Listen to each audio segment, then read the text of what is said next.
बिस्मिल्लाहिर्रहमानिर्रहीम। अस्सलाम वालेकुम वरहमतुल्लाहि वबरकातुहू। मैं हूं होमी हर्बलिस्ट डॉक्टर मोहम्मद मुख्तार कादरी, कामों के गुजरांवाला पाकिस्तान से। आज का हमारा टॉपिक जो है वो जोड़ों का दर्द है।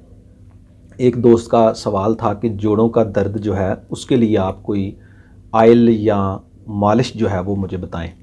तो इस सवाल पर मैं आज वीडियो है मेरी सारी कि जोड़ों का दर्द क्यों होता है, किस तहरीक में होता है, किस मिजाज में होता है, उसकी क्या इकसाम है और उसका इलाज क्या है। मज़ीद गुफ्तगू शुरू करने से पहले मेरी आपसे गुजारिश है कि अगर आपने चैनल को अभी तक सब्सक्राइब नहीं किया तो बेहतरीन इंफॉर्मेटिव वीडियो के लिए, तिब्बी मालूमात के लिए चैनल को ज़रूर सब्सक्राइब कर लें। नीचे रेड कलर का बटन सब्सक्राइब का आपको नज़र आ रहा होगा, उसको सब्सक्राइब कर लें और साथ घंटी का जो बटन है उसको ज़रूर प्रेस कर दें ताकि मज़ीद नई आने वाली वीडियो जो है आपको टाइम पर मिल सकें। आज का टॉपिक है जोड़ों का दर्द। जोड़ों का दर्द जो है वो किसी भी मिजाज में हो सकता है, असाबी में, उज़लाती में और गुद्दी में, यानी तरी में, खुश्की में और गर्मी में। जो असाबी जोड़ों का दर्द है उसमें जोड़ों में जो रतूबात, जो बलगम है वो जिस्म में बहुत ज़्यादा बढ़ जाती है, वो रुक जाती हैं। तो ऐसे दर्द जो होते हैं उनकी तशख़ीस ये है कि जो असाबी दर्द हों वो हरकत से उनमें सुकून मिलता है, यानी दर्द में हरकत, जो जब आप हरकत करेंगे तो दर्द में आपको सुकून मिलेगा, चलने से सुकून मिलेगा। उज़लाती दर्द जो है या खुश्की वाले दर्द जो हैं वहाँ जो है वो उठकर बैठने से जब हरकत करने लगेंगे उन पर दबाव पड़ेगा तो तब जो है वो दर्द पैदा होगा, और जब आप चलना शुरू कर देंगे तो उसमें बाज़ औक़ात चलने से दर्द जो है वो कम हो जाता है। तीसरी सूरत जो है गुद्दी दर्द या गर्मी वाला दर्द। ऐसे दर्द में जो है जोड़ जो हैं उनमें सोजन आ जाती है, एपिथेलियल टिश्यू होते हैं उनमें सोजश होती है। तो अब जब हम तशख़ीस करेंगे तो फिर इलाज जो है वो तशख़ीस के मुताबिक होगा। अगर असाबी हो मसला तो उज़लाती रोगन इस्तेमाल किया जाएगा, अगर उज़लाती तहरीक हो, खुश्की वाला दर्द हो तो फिर गुद्दी जो है रोगन या दवा इस्तेमाल की जाएगी।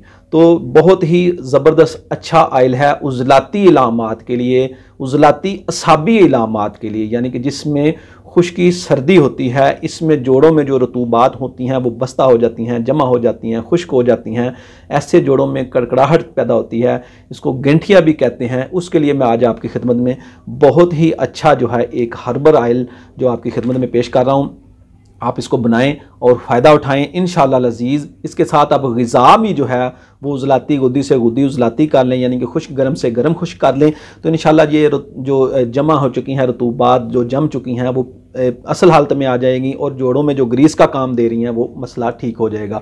तो उज़लाती गुद्दी मिजाज होगा इस रोगन का, ये तिब्बे मुफ़रद अज़ा के मुताबिक इसका मिजाज है। बहुत ही अच्छा आयल है।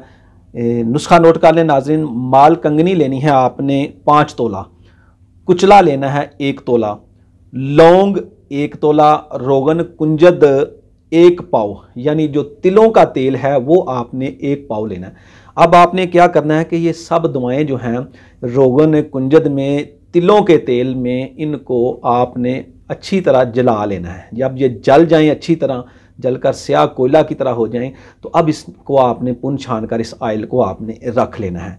इसकी 2 टाइम जो है वो हल्की हल्की जोड़ों पर मालिश करें।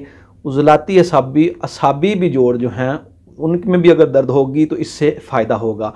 तो ये उज़लाती असाबी तहरीक या खुश्की वाले जोड़ों में जो खुश्की की वजह से जोड़ों में दर्द है उसके लिए बेहतरीन है। ये मकामी तौर पर उज़लाती गुद्दी तहरीक पैदा करता है, खुश्की गर्मी पैदा करके वो जोड़ों की जो रतूबात पस्ता हो चुकी हैं उनको ये नरम करके उनसे जो ग्रीस का काम होता है वो बहाल हो जाता है और दर्द उससे बेहतर हो जाता है। बहुत ही अच्छा नुस्खा है। 2 टाइम आप इसको जोड़ों पर अप्लाई कर लें, ऊपर कोई गर्म पट्टी या कपड़ा वगैरह लपेट लें, इंशाल्लाह आपको इससे फ़ायदा होगा।